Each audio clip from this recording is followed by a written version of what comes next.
और जिस तरह से अतीक के बेटे का एनकाउंटर हुआ है उसके बाद लगातार अब सियासत भी इस पर होगी और लगातार जांच भी जारी है। जी हां, तो इसी पर हम पल पल जो है वो आपको ये ताजा अपडेट दे रहे हैं। हमारी टीम लगातार मुस्तैद है।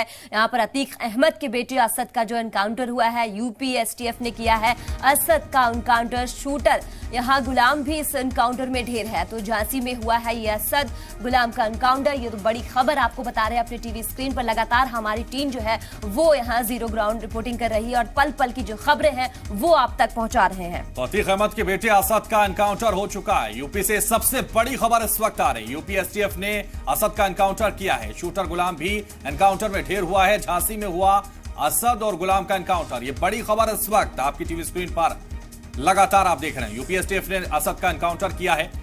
उमेश पाल कत्ल में मुख्य आरोपी था असद और शूटर गुलाम भी उसके साथ मौजूद था। झांसी में एनकाउंटर हुआ। ये बड़ी जानकारी लगातार आपको दे रहे हैं। ब्रेकिंग न्यूज इस वक्त की आपकी टीवी स्क्रीन पर है। ये बड़ी खबर आपको बता रहे हैं। अतीक अहमद के बेटे असद का एनकाउंटर हुआ है।